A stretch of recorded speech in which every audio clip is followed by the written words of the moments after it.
So It's like Vallow and Daybell. It's their they're own version of Mormonism. yeah. So the thing with Vallow and Daybell though is that you can trace everything back. And when you have a church that says to always refer to the standard works when you have questions, and those are the standard works are what is problematic in this case. It is the Mm-hmm. standard works that created a lot of these problems. I mean, if you look at the root of the church, the beginnings of the church, Joseph Smith, and you look at that and you look at the things that happened in the Daybell case, it's fundamentalist Mormonism, Yeah. which isn't common today. That's not common. It's becoming more common because the church is becoming more and more polarized. And so Mm-hmm. we're seeing people creep up like these fundamentalists and people like Ruby, which one video I watched, I watched it last night on Jordan McKay. She freaks out over a TikTok dance. Mm-hmm. Yeah.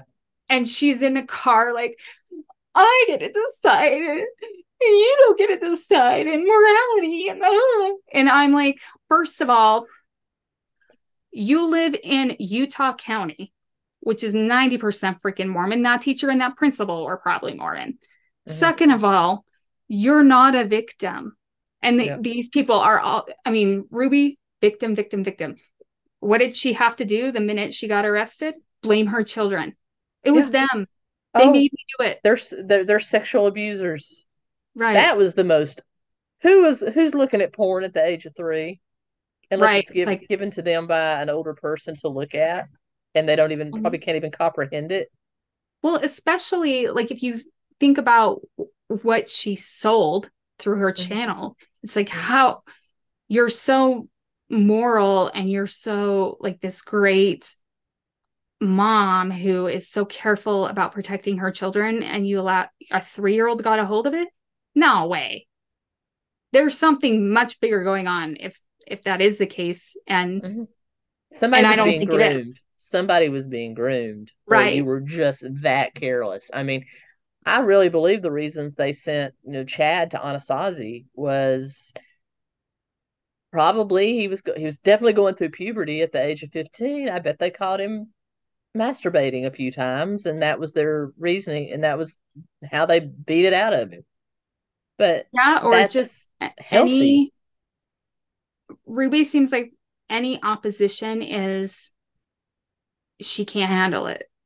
Yeah. And Jody Hildebrand especially. And when I listened to Jesse Hildebrand talk, I was like, that is a particular brand of narcissistic Mormonism that does Mm-hmm. exist.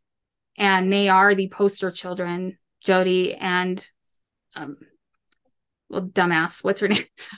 Daybell, Ruby. Ruby.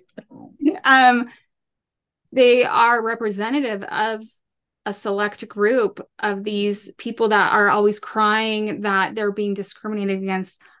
I live in Utah and I can tell you that she has never experienced what she would claim on that show. Like that they're Mm-hmm. just this and she did say in that clip that she lived in a conservative town, that was safe because I guess non-conservative towns aren't, but um that's also part of this too, is this naive.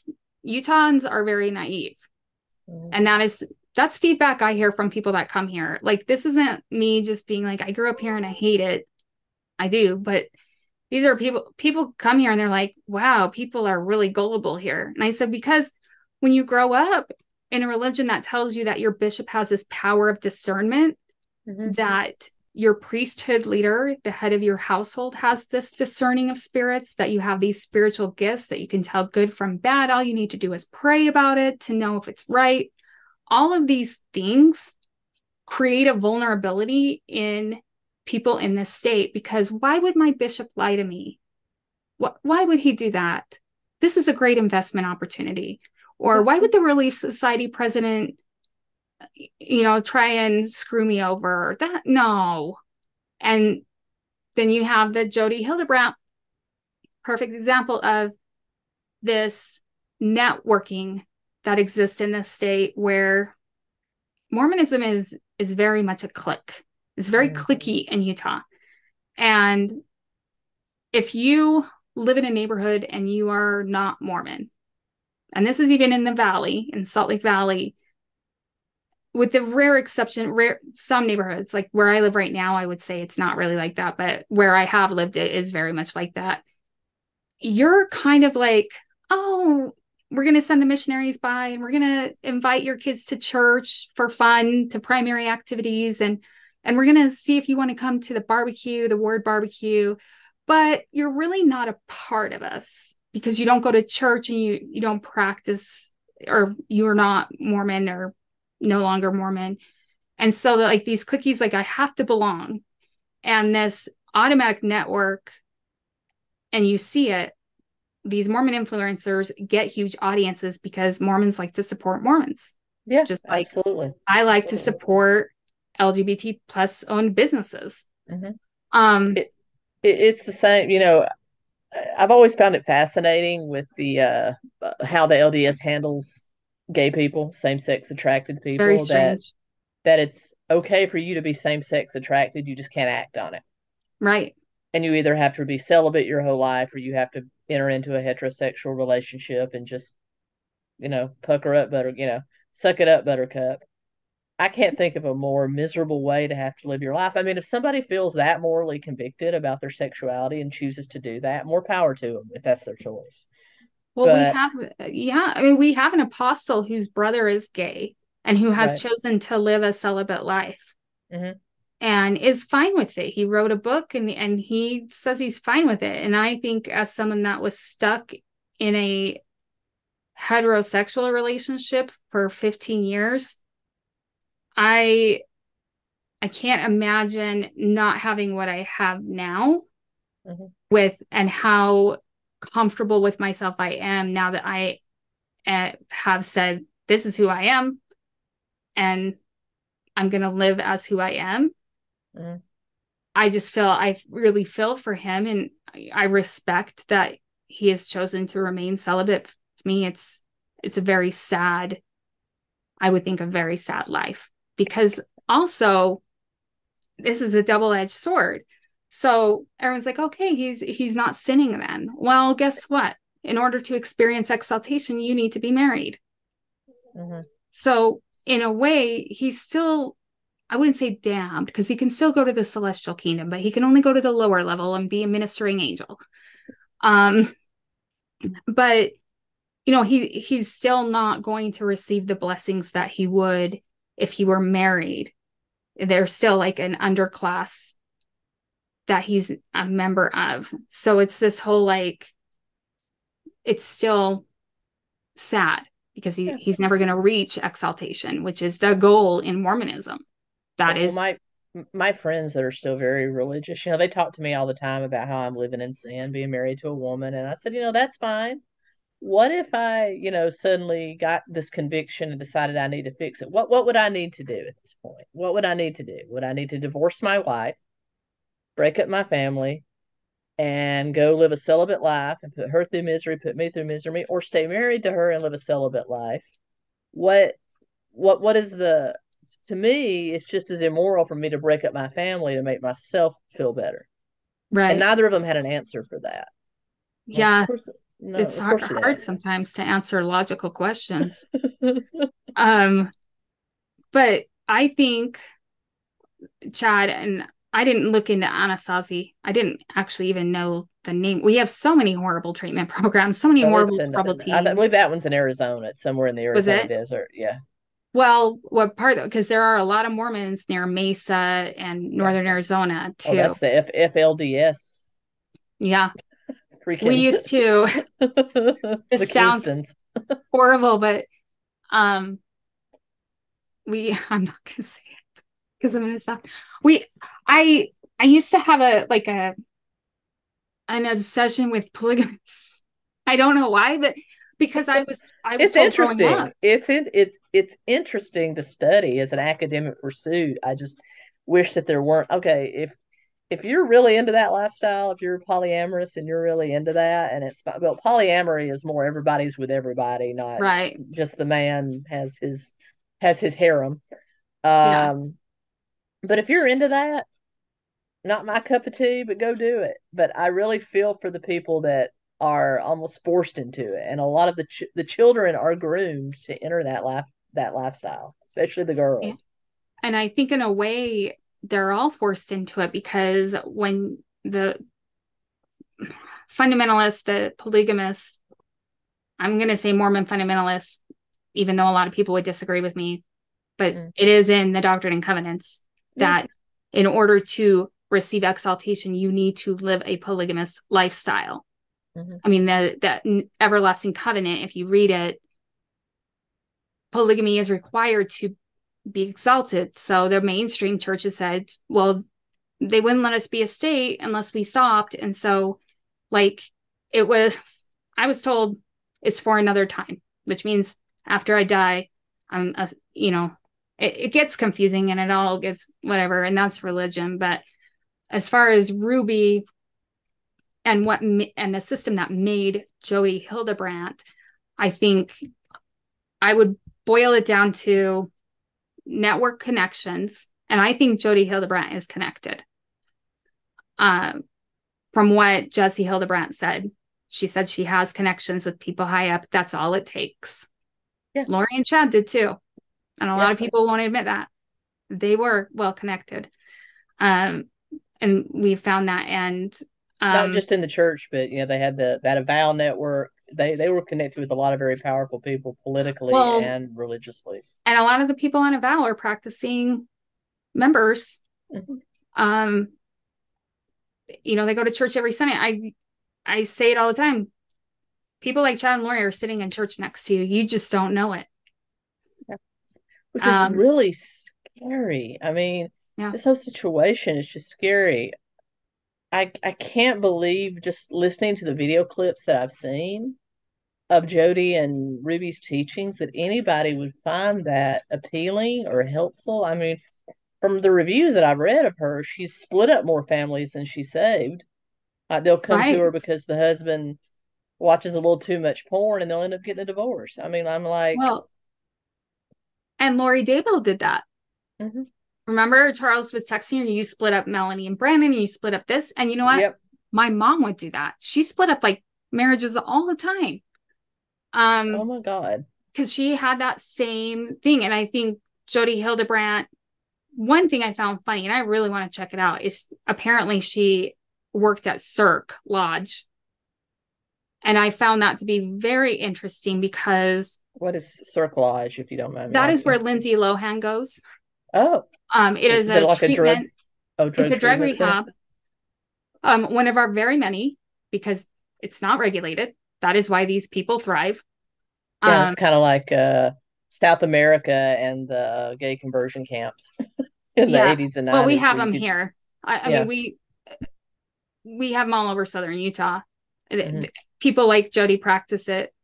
And they just don't practice under their license, which she wasn't apparently practicing under her license. No, it was suspended 2012. I think she got it back somewhere around 2014. But she got it back. And then there was a news story last night, and they were talking about, like, why hasn't DOPL, Department of Professional Licensing, why hasn't DOPL pulled her license? It's like, well, they have a process and they have to follow the process, and it sucks, but it's not like she's going to be able to practice in jail.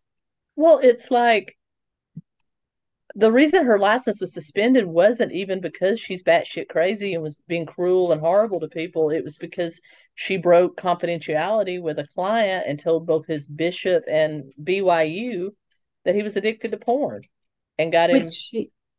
That is the first thing I learned when I was in the social program. There are two main principles that you don't break as a therapist. The first is self-determination. You do not tell a client what to do. That is not what you're there for. And a lot of people don't understand that about therapy. A good therapist doesn't tell you what to do. A good therapist asks you questions and helps you reframe your thoughts.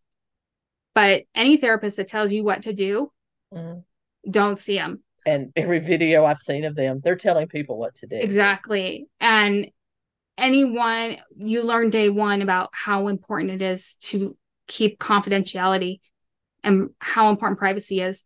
But the thing is people like Jody who are practicing members, they don't see a problem with that because they're doing their job and going to authorities, and authorities need to know that so that they can deal with it in the church's disciplinary system.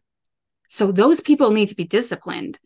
And I think her mindset was, well, they have to be disciplined.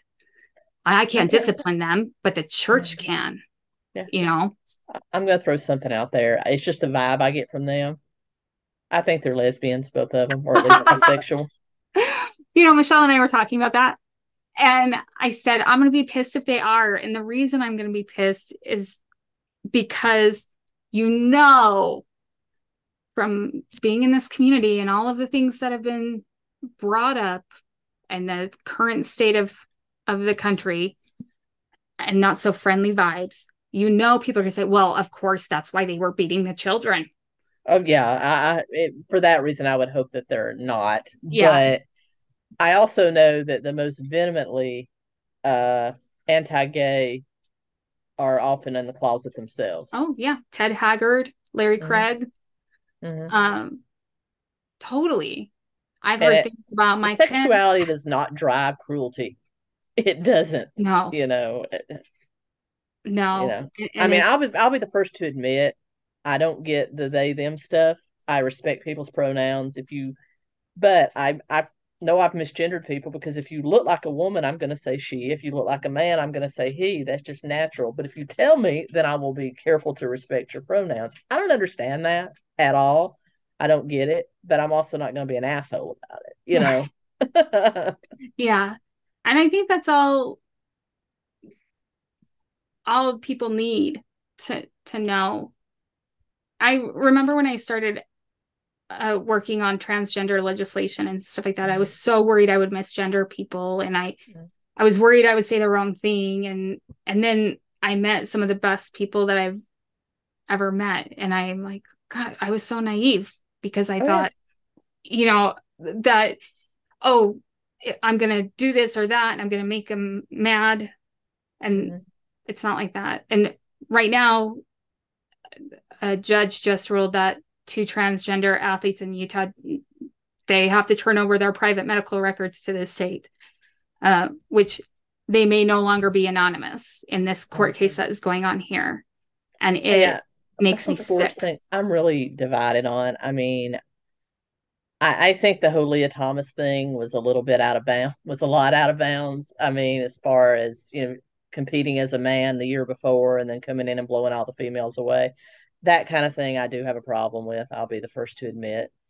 But I think there's alternatives like a free a free division where you can compete wherever. You know what I'm saying? I'm not trying to be and also, if I'm in a bathroom, I mean, it doesn't bother me. I've lived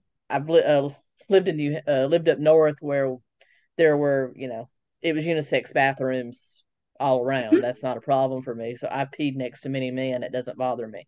But I can understand how if somebody walks in that looks like a linebacker with a 5 o'clock shadow and, not even trying to look like a woman, that can be disconcerting to women in a bathroom. So I do, all of my transgender friends, they have no problem passing. They can walk into whatever bathroom they want and they'll have no problem passing. That I understand that, how that can be very confusing.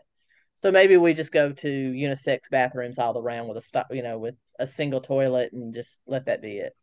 Well, we've had some luck with that in Utah. I was shocked we had to hear Republicans talk about why not just have all gender bathrooms? I was like, what? Yeah.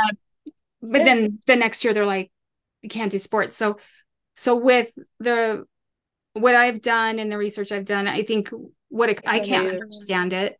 I can empathize, but it's so. It's very nuanced. It's a very nuanced issue, and it's kind of like me on the death penalty. I'm not for it at large, but I am for it in a lot of cases because I think some people just don't need to walk among us. But then I also think with everything that the government screws up, do I really think I want them killing people? I would rather a guilty person walk free than an innocent person to be put to death. And so that's Oh kind of yeah. the way I look at it. I would rather somebody go through puberty than somebody that's going to change their mind to, you know, have to Yeah. go through all that. Yeah. I mean, they really take every precaution though. So I think they really look for those kids that are like, Yeah. oh, I don't know, um, I can't say it would never happen, of course, but I think, in most cases, nobody's going to do anything that they feel is going to be harmful. For me, it would be if I'm worried about my child Mm-hmm. harming themselves every single day, I'm going Of to give them course. some puberty blockers. Oh, Like sure. Of course. I if I mean, have a child that's absolutely. like, well, I don't know, You and then I will definitely agree on the fact that the mental health system in this country is totally messed up.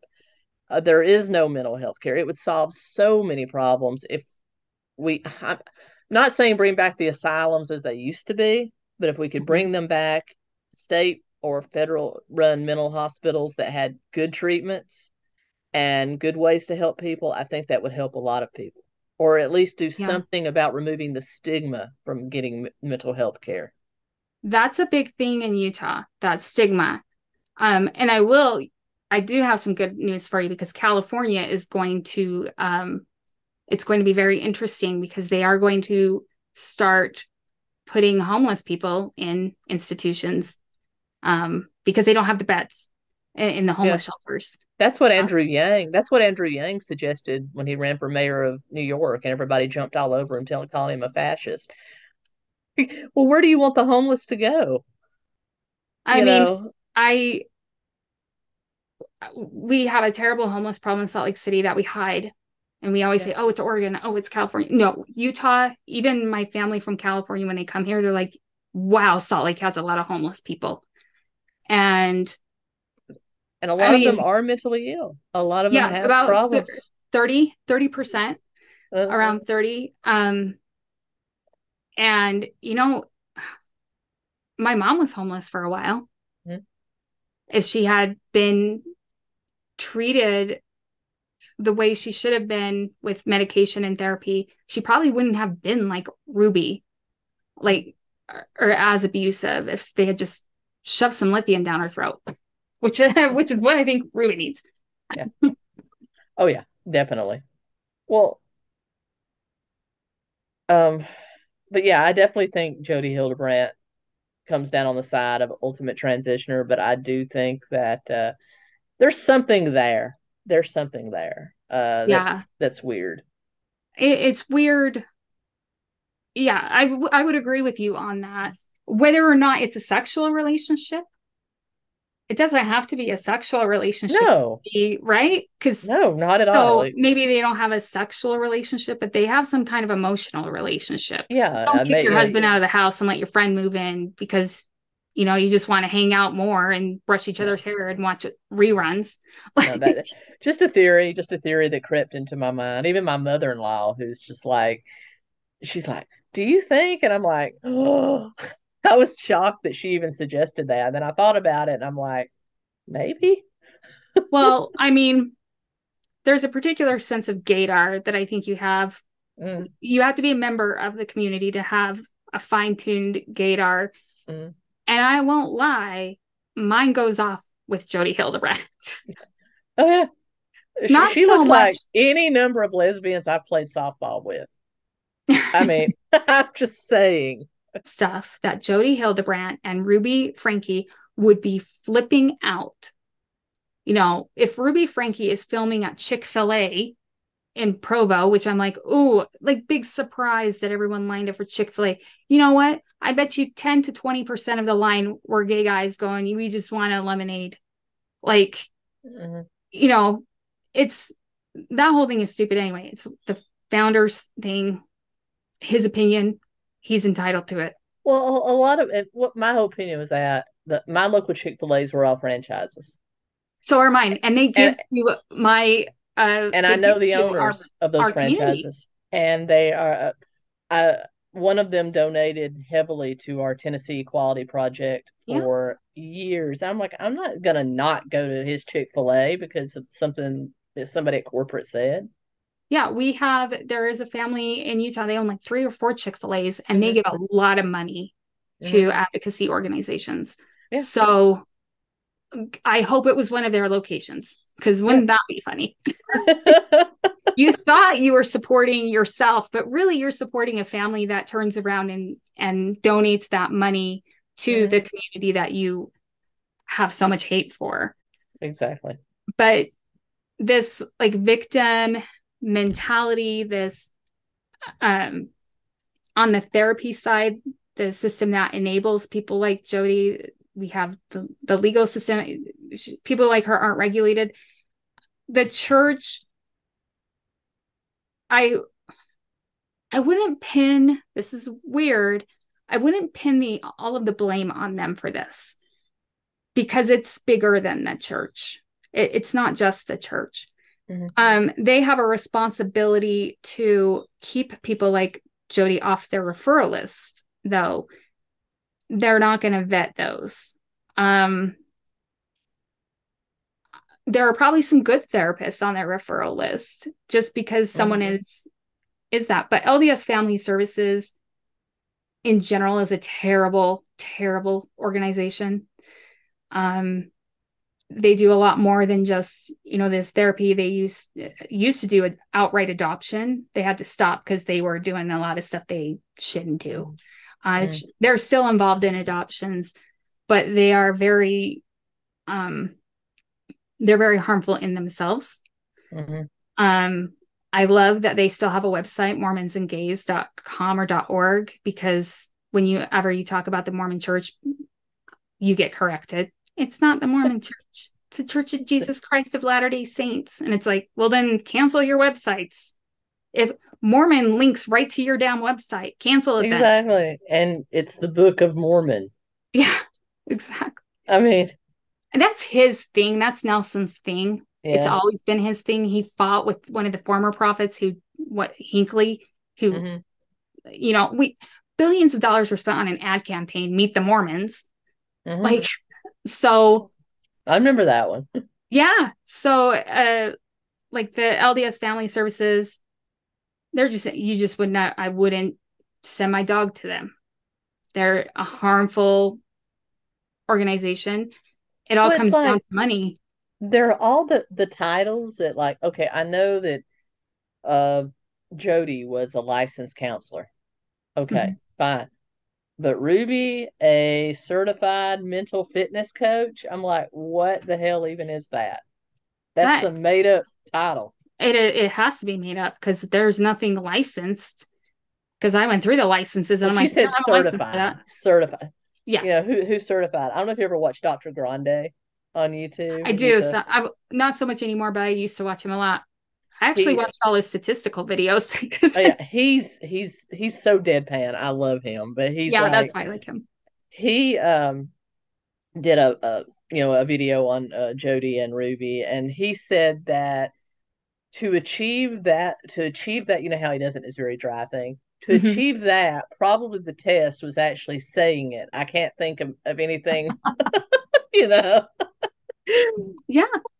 But that thrives in Utah. You would not believe how many fake titles and fake positions, and these companies, they just thrive, because what happens is, let's say you're Mormon, you are having problems in your marriage. So you're going to go to your bishop, and your bishop is going to counsel you. And if he can't counsel you, then he's going to send you to LDS Family Services, and then they're going to give you a referral list.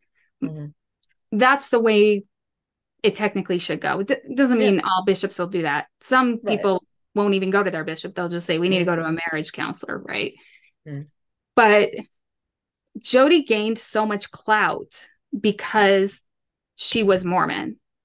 If Jodi hadn't been Mormon, this wouldn't be happening. Yeah. Because she was given power by people.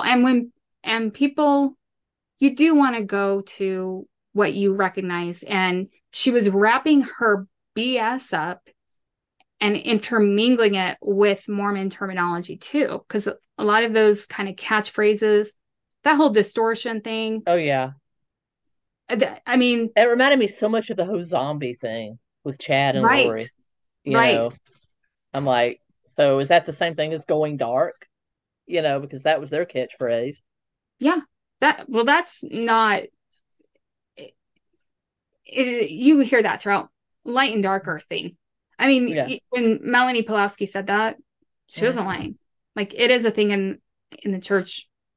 It's kind of a So thing in distortion is just another iteration of that. Yeah. So like the whole distortion, the whole lying to yourself, or this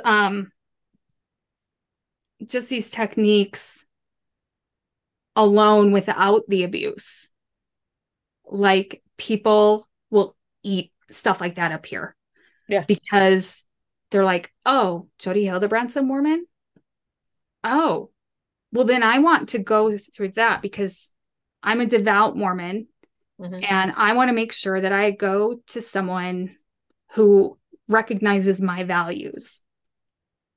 And then she throws these parenting classes, and it becomes not just like a counseling, it becomes how you manage your family and your parenting, and buy my books because I'm like Scientology and all of these things. They don't even know, doesn't even occur to them, because my bishop said she was a great therapist and really smart. And then all these bad reviews, she does the same thing that the church does, which is you discredit, you discount, you deflect any type of negative attention. That is the part of the person that left you reviews. So you're going to have so many people, and maybe they're not talking right now, but there are a lot of people that are probably still 100% behind her, because she does exactly what she grew up. I don't know if I think Ruby grew up Mormon, right? I don't know about 𝗂𝗶𝗃𝗓. I'm sure she did. What you learn from day one. Anybody that doesn't agree with the church is wrong. Outer darkness. Right. And I've seen it with my content. I can praise, there are videos, I'm pretty honest when I say like the church isn't necessarily responsible for this, or this can be misinterpreted or whatever. I could do a whole video, 99% of it, I could be praising the church, and I could be totally like, you're the best religion in the world. And I could say one tiny little thing that's negative, and boom. Well, all the hate I get on my channel, the majority of it comes from my cult watch videos. When I deep dive into cults and religions, I get more hate off of those than any other. I can talk about, I'm doing a series right now on the Third Reich. There's, no one says anything there, but if I go over here and like, the first cult watch video I ever did was on the snake handlers of Appalachia, the Pentecostal snake handlers. I mean, those are my people. Yeah, I think I watched that one. Yeah, and got all this hate about what makes them a cult just because I'm like, they use snakes. Come on. Yeah. And I have like some of the most outlandish cults that have some of the worst practices, and it's been proven. I'll still get hate because people want to defend them. Right. I don't understand that. And I think this like duct taping, starving. You asked me earlier, gosh, and what we need to do is return to civility, where you can disagree like we do on things, and then it's like, okay, it's like you may think that a decent speed limit is 40 miles per hour. That's where it should stay. I may think that 120 miles an hour is a good speed limit. Right. But somewhere in the middle is the safe option, around 75 miles per hour. And that's the way I try to look at things. There's an option. There's laws to protect the majority with nuance for those in this minority. Right. And there are so many Ruby Frankies. That's the other thing. If you come to Salt Lake City, I don't know why you would, but say you wanted to, You can go downtown to City Creek Mall, which is owned by the LDS Church, and you will find dozens of Ruby Frankies and Lori Vallows. Like that look, difficult research came for a couple days, and we went to City Creek, and I was showing her around, and we saw like 4 Lori Vallows. So is it like a Mormon version of a Karen? Yeah, I mean, well, it's just that's the way everyone looks. They all drive white SUVs. They all are blonde. They all look like Lori. I'll say Daybell because I don't like that she's associated with Vallow, but and we're also very, very white here. So being from Louisiana, Crush is like, excuse me. And I'm like, oh, you are in the Twilight Zone. She's like, do you have any Black people in your state? And I'm like, no, only 12, and they went on vacation. So like, it's so, but that she got away with that. Ruby got away with the stuff that she said because one, what did she always do? You don't, you know, that, so she's not serious, right? She's saying really horrible, toxic things. And then after, so the whole, that one video, I saw one video where Sherry, the oldest daughter, woke up with vision problems. Had blurred vision, and that's like could be a stroke, could be a torn retina, could be any number of things that are very time sensitive. And Ruby sat in the bathroom vlogging for an hour, making it about herself until Kevin came in and said, "We got to take the child to the hospital." Right. I'm like, what? What? She's like scrubbing the sink and sitting on the floor in the shower and making it about her. Yeah. And she's, is she unique? Not as unique as you would hope. There is also a very much like it's all about me in this state. And I find myself doing it too. It was pointed out to me and I'm like, I am kind of like that. But she wasn't able because one, oh, well, if she's laughing after she talks about not feeding her children, it must not be serious. Yeah.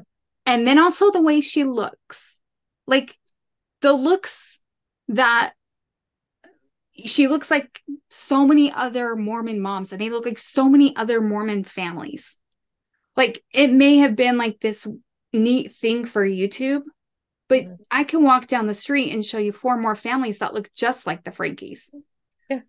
You know, which is probably why I would say probably the majority of their viewership is probably outside the Mormon, I'm sure there's Mormons within the Mormon sphere that watch those channels, but I'm also, but I'm also sure that there's a lot of viewership outside the Mormon circles where it's a little more of a novelty for us. It's a little more exotic, It is. And it's very enchanting. I would say I can see why people get very enchanted because it is. I remember when I started my channel, someone was like, oh my God, we saw like you talking about it. We knew you were Mormon because of like the way I looked.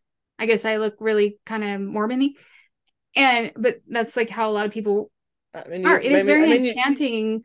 You look white, so do I. I mean, what does that have to do with it? Well, they said white teeth, and I was like, do people in other states not have white teeth? And I'm like, I guess I mean, I don't smoke I do drink, but there is like this kind of fascination with like, oh, this family looks so happy and they don't drink, but they do. But what was with the breast milk? Did you see that? I did. Nothing surprises me on YouTube anymore, so. I was like, oh, they were doing that because of Friends. Because Friends, they had that episode where like Ross did or something. I don't remember. Yeah. But what I thought was so weird and gross was they were acting like that was really risque or like, but they were also laughing about it. I'm sorry, it's weird. Well, yeah. I think it's weird. A lot of the things they did were just strange, really. I mean, and the fact that product placements all over the place. I mean, she admitted that she made millions of dollars with that channel, and I believe Oh it. yeah. But Yeah. the one of the clips that got me, and I know technically it's true, that I'm the parent, everything you own is mine. I allow you the privilege to use it, because somebody wanted her tablet. And I'm just like, okay, technically, yes, that's true. But that's also very narcissistic and very authoritarian, you know? Well, and you have to have technology these days. I Yeah. homeschooled my son for 2 years during the pandemic, and there were kids that were trying to get by on like their parents' cell phone on Zoom classes. It was heartbreaking. Yeah. So when a lot of the stuff she's saying, I'm like, what do you homeschool them with? Because if you're not letting them have like how If you took away all the electronics from them, I'm worried about their education. yeah. You Because know, I know that they were going to, I think, were they going to a private school or a private I school think for it a was a while, then they were charter school. homeschooled. I don't know about other states. Utah has a lot of charter schools, and Tennessee does too. they are turning. I think there are a couple like Mormon type. There were some private schools that were specifically for Mormons, but they all go downhill. Why? Because they're all freaking crooks. So I don't know if it was a private school, but it was either that or a charter school, something. And then I heard it was like a religious one. I don't know. She seemed to Waiver, and then she pulled them out and started homeschooling them. which I would be like, oh, she'd be the word. Yeah. Like, but she, like you said, it was all about her. Mm-hmm. It's always about her. That's why she had to blame her children for her abuse and allowing someone else to abuse them. Mm-hmm. Deflect, project. These children project, are going to have project. to be, except for maybe Sherry. I think Sherry and Chad, I think, know it's bullshit, and but they're going to need lots of therapy. But the other four children, particularly the two youngest, the two they found tied up, they're going to need years of deprogramming, literal deprogramming. The 911 call. So Ivins, Utah it's right above St. George, Utah, Southern Utah, right outside of Zion's, right? It used to be really rural. These areas were rural, old farmers. Like it's only been in the past decade that you've seen a lot of growth. And Ivins, that's only within a few years. Cause I was like, Ivins, they have houses like that in Ivins. They didn't have houses like that in Ivins when I mean, that's a newer development. But that guy, when he's getting so emotional on the phone, he sounded to me like he was an old farmer kind of. He's an older man, that's for sure. And yeah, Russell actually blamed himself, said it was his fault. Yeah, and that like think about like that, and then you add like the Mormon guilt on top, and then her like whole thing, the privacy thing was on her whole like you don't get privacy. They're talking about how kids shouldn't have privacy. No, kids need privacy too. You need time you need privacy. Everybody needs privacy. Exactly. Like to deny a child any right to privacy, you're like dehumanizing your own children. Exactly. To take somebody's bed away from them for 7 months and make them sleep on a beanbag in a family room. I mean, I can't even begin to think how emotionally taxing and draining that was, but how little rest he probably got for 7 months. Yeah. And how that probably affected him physically and mentally. Well, and then when he's saying, I don't have any friends, and she's like, oh, you're very vulnerable for that. And I'm like, he doesn't have any friends because of you dumb. Yeah. See you next Tuesday. Yeah, exactly. But I honestly wonder if if he hadn't escaped, if this little boy had not escaped. I'm afraid it would have been another Daybell situation. I believe they would have just disappeared, and then we would have found the remains a year later.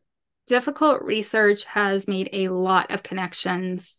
She has really worked hard on she's done a few different videos kind of connecting the whole thing. Mm-hmm. And she told me there are so many things that appear to connect. And it's really scary. It's Because scary. if they believe so much in their doctrine of delusion Mhm. and all that stuff, then if they really believe those children were a lost cause, what was the point of them living? I can see that, them having that, making that connection. Yeah, I don't think well, I'm like gonna stop monopolizing the table thing, but like with if this hadn't happened, I think Ruby would have been free to continue to do this. I think the only reason why the authorities stepped in was because of that neighbor. Mm-hmm. I think that some of those CPS calls, though, I think they were probably people on YouTube reporting them. And Oh, I'm so when they're sure. like, oh, we didn't see anything. Also, abusers are very good liars. They're Mm-hmm. very good. So in the past, it's always worked for her to lie and to say, oh, it's their fault. They were abusing each other. Like exactly, which was like I could have predicted that. I mean, they're just such good liars and they're so good at just playing. She knew the script. She just played the part whenever Mm-hmm. she needed to. And that part was, I'm just an innocent Mormon mother who's just concerned for my children's morality. And so if I'm strict, then it's because I'm trying to protect them. Because she was always really big. Like those were the words I heard constantly: protect, protect, protect. So of course this was protecting them. But what was the goal? What is the goal of duct taping a child to the bed? I don't know. I mean, we may never know that. You know that they've said that one of them is a sexual abuser, which is ridiculous. Yeah, and then they said Um, the other one. And who okay, say that's the case, which I don't think it is, listening to 𝗪cy𝗹𝗿𝗄, everything I've read and Even watched. if it is, you don't deal with that by tying them, duct Exactly. taping them, and starving them. You take them to a real therapist. You take them to a psychiatrist, and you Yeah. figure out what's going on. And not just that, but you don't say in a public forum basically that millions of YouTubers can pick up on, the media can pick up on. You outed your child, who we don't even know if those allegations are true, but you outed your child as a predator. That is now on the internet forever. Exactly. And Exactly. that will follow him. This whole vlog thing is that's dysfunctional enough. Having your I parents kill believe me for money. to even be adjacent to those claims. I Mm-hmm. believe what probably happened. You've got a 12-year-old and a 10-year-old. Maybe they do what kids often do, and they I don't Played even out want to say their experimented. You show me yours, I'll show you mine, mm-hmm. kind of thing. And maybe they happened on that, and all of a sudden they're a sex abuser. Yeah. I just don't believe a child has the capacity to search out porn at the age of 3 and even comprehend what it is. I it's surprising to me that that was an explanation for her and that she formulated that thought and allowed Mm-hmm. those words to escape, thinking that they would explain something when all it did is go, how the hell did a 3-year-old get a hold of porn? Yeah. Like, I mean, she's the type of person that probably had all those filters that you can buy for your internet, like the So Duggars did. somebody had to put it into their hand, Yeah, or I maybe one of the older boy, Chad, maybe he left it up on a computer or something. I or had a would magazine. I But think she's lying. yeah, Um, personally, but but I think even if she wasn't, even if it were true, to put yourself, it makes it all the more disgusting because not only are you not willing to take accountability for what you did, but now you're not just blaming your child, you're literally accusing him and her. I think she said that the daughter They was didn't say involved. which child. They just said one of the So children. you're accusing your child of something that will now follow. People are going to Google this. They're going to, employers Google now. They check your social media. That's part of the reason I don't have a job, because of YouTube. But they check your social media. They go through everything. They're going to see something. What if he wants to be a social worker? What if he wants to be a police officer or someone in the healthcare profession? And that employer has every right to Google his name. And then they can say, well, wait a minute, you were accused of this, and then you were put in a home without any other children. Why? Mm-hmm. Because 𝗂𝗏 is lied. Disgusting, and his mother is disgusting. And they lied to somehow justify their abuse. And he himself, like you said, oh, it's my fault.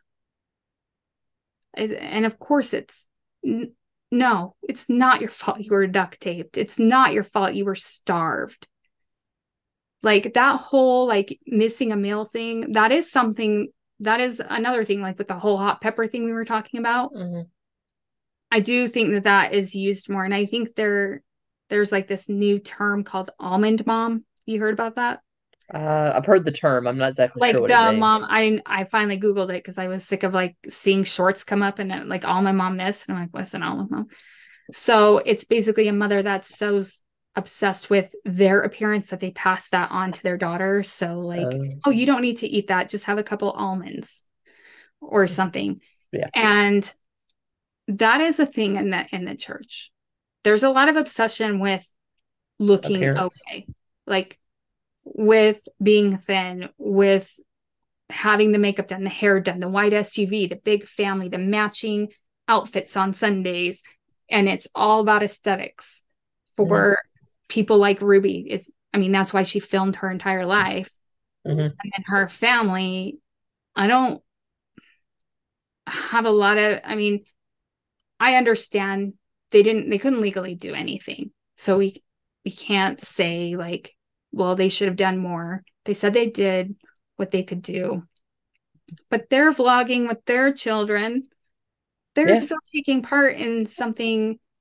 Their kids aren't going to be able to live it down. Like it's going to follow their kids too. This whole thing. And I have to wonder if that's why they're mad, because she soiled their brand, not because of all this, but if they're mad, I'm sure they're mad about the abuse. I'm not going to say that they don't think that's horrible. And so I don't want to minimize. Evidently they make their living off of YouTube. If you think somebody is jeopardizing your source of income, absolutely there's going to be a lot of anger there. Yeah. And it's all about the prosperity gospel too. The Frankie thing. Mm-hmm. The prosperity gospel. Oh, absolutely. We're being blessed because we're vlogging and accepting every sponsorship we're offered and inventing things to be upset about. And now we're going to go with this therapist who's making all this money off of people, who's just as, if not more, abusive. And they can be because of the laws, because it's not regulated. Right. So. Well, Jen, as always, it has been a pleasure to chat with you. And we'll meet up again soon. We'll talk about something else. We'll definitely continue to follow this case because it's if we know anything about Utah, we know another one's around the corner. Yeah, sadly. I just found out that one Microsoft that her parents are stamping up. Like, I think it's the one that murdered the Microsoft guy. Wow. Yeah, I sold Stampin' Up because I was a victim of the MLM industry. I was like, Stampin' Up? They own So I'm not as familiar with that one as all, but I will check into that for sure. Scrapbooking stuff. I don't think Stampin' Up ever got it never got to the level of unique or anything. Kind of like 𝗚𝗏, they're an MLM, but they're not like MLM, Yeah. But I thought that was really interesting. So yeah, there'll be another, just give it a few weeks. I'm sure something else will come out of this state. Sadly. Yeah. But with that being said, everyone, go over and check out Jen's channel, Unveiled True Crime, and I'll see you again Or soon. True Crime Unveiled. True Crime. Sorry. It's late. I apologize. Well, until next time, everyone. 𝗂𝗑𝗏.